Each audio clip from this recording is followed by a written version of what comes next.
Hello বন্ধুরা, কেমন আছো? আশা করি ভালো আছো, আমিও ভালো আছি। তো আজকে তোমাদের দেখাবো মুড়ির ঘন্ট। চলো দেখে নাও। দেখো, মাথাটাকে আমি ভালো মতন ধুয়ে নিয়েছি। নুন হলুদ আমি মাখাচ্ছি।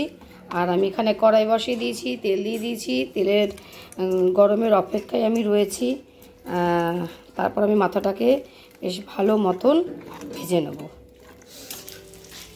তো দেখো, আমি ভালো মতন মাছের মাথাটাকে ভেজে নিয়েছি।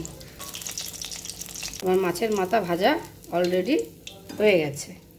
সেই তেলেই দেখো আমি গোটা জিরে, দুটো শুকনো লঙ্কা, এলাচ, লবঙ্গ, দারচিনি, এগুলো আমি ফোড়নে দিয়ে দেবো। তো এগুলো একটু ভাজা ভাজা হয়ে গেলে তো আমি আগে থেকে দেখো আলু কেটে রেখেছিলাম, তো আলুগুলোকে দিয়ে দেবো। আঁচটাকে সামান্য একটু বাড়িয়ে আমি ঢেকে দেবো। দেখো, এখানে আমি একটা টমেটো, আদা আর কাঁচা লঙ্কা পেস্ট করে নেব।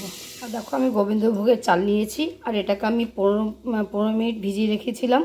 আর এটাকে ধোয়ার বেশি দরকার নেই, একবার ধুলেই যথেষ্ট। তো দেখো, আলুগুলো একটু সামান্য ভাজা ভাজা হয়ে গেছে। তো এই সময় আমি দিয়ে দেবো আন্দাজ মতন নুন, দিয়ে দেবো হলুদ, একটু নাড়বো 1 থেকে 2 মিনিট। তারপর দিয়ে দিলাম গুঁড়ো লঙ্কা, ঝালটা আপনারা আপনাদের মতন অবশ্যই দেবেন। দিলাম জিরের গুঁড়ো, দিলাম ধনের গুঁড়ো। আবার একটু নেড়ে নেবো। তারপর দিয়ে দেবো যে পেস্টটা আমি দেখিয়েছিলাম যে করেছি, আদা, টমেটো আর হচ্ছে কাঁচা লঙ্কা। তো সেই পেস্টটা আমি এই সময় দিয়ে দিলাম। দিয়ে আমি একটু ভালো মতন নাড়বো। একটু আঁচটাকে কমিয়ে আমি একটু ঢেকে দেবো। 2 মিনিট আমি আলুটাকে একটু চাপা ঢাকা দিয়ে রেখেছিলাম। তো এখন দেখো, আমি যে চালটাকে ধুয়ে রেখেছিলাম সেই চালটাকে আমি দিয়ে দেবো। আর এটাকে ভালো মতন একটু সেদ্ধ হওয়ার জন্য ওয়েট করব। ভালো মতো নেড়ে আমি এটাকে এবার ঢেকে দেবো। এটা কিন্তু অবশ্যই মিডিয়াম থাকবে। আমার 3-4 মিনিট হয়ে যাওয়ার পরে আমি যে মাছের মাথাটাকে ভেজে রেখেছি, তো সেটাকে আমি দিয়ে দেবো। আর দিয়ে দিলাম একটু মশলা পেস্ট করেছিলাম, সেই জলটাকেও আমি ধুয়ে একটু দিয়ে দিলাম। তারপর ভালো মতন নাড়বো।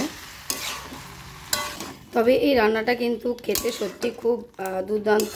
এরকম রান্না হলে বিশেষ করে মা, ঠাকুমা, দিদা, এদের কথা অবশ্যই মনে পড়ে। এদের হাতের ছোঁয়ার যে রান্না, সেটা হয়তো আমরা পাবো না, কিন্তু আমরা একটু চেষ্টা করি আমাদের মতন। তো খেতে তো ভীষণ ভালো লাগে। তো অবশ্যই বন্ধুরা, তোমরা কিন্তু বাড়িতে অবশ্যই বানিয়ে খেও। মাছের মাথাটা দেওয়ার পর 2-3 মিনিট পর আমি কিন্তু ফিরে আসলাম। তো আমার এটা হয়ে গেছে। আর আমি এখানে কিন্তু অবশ্যই গরম জল ব্যবহার করছি। তোমরা গরম জলই ব্যবহার করো। আমি কিন্তু যা চাল দিয়েছি সেই আন্দাজ মতন আমি জল দিয়ে দিলাম। তো জলটা একটু আমি বেশিই দিলাম, কারণ এটাকে সেদ্ধ হতে হবে। তো তার জন্য জলটাকে আমি একটু বেশিই দিলাম, একটু মাখো মাখো হবে জিনিসটা। তো সেই অনুযায়ী জলটা আপনারা একটু যেরকম চাল বাটি মেপে নেবেন, তো সেই আন্দাজে সেই বাটির 1.5 বাটি উপরে নির্ভর করবে জল দেওয়াটা। তো 1 বাটি নিলে অবশ্যই 1.5 বাটি আপনারা জল দেবেন। এবার আমি 10 মিনিটের জন্য কম আঁচে, মিডিয়াম আঁচে আমি এটাকে ঢেকে দেবো। তো দেখো বন্ধুরা, 10 মিনিট পর আমি ফিরে আসলাম। তো আমি কিন্তু মাঝখানে একটু চেক করেছিলাম, আমার একটু নুন লেগেছিলো। অবশ্যই কিন্তু তোমরা নুনের পরিমাণটা চেক করে নেবে। আর তো দেখো, আমি এই সময় এসে আমি চিনি অ্যাড করছি।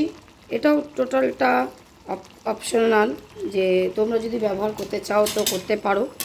আমার ভালো লাগে একটু এইসব রান্না একটু হালকা মিষ্টি না থাকলে ভালো লাগে না। তো তার জন্য আমি এটা ব্যবহার করলাম। এবার আমি দিয়ে দিলাম ঘি। আমি 3 চামচ ঘি দিয়ে দিলাম। আর দিয়ে দিলাম আমি গরম মশলা।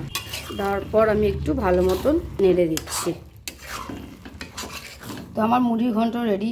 অবশ্যই তোমাদের কিন্তু কেমন লেগেছে কমেন্টে জানাবে। তো আজকের মতন টাটা, বাই, সবাই ভালো থাকবে।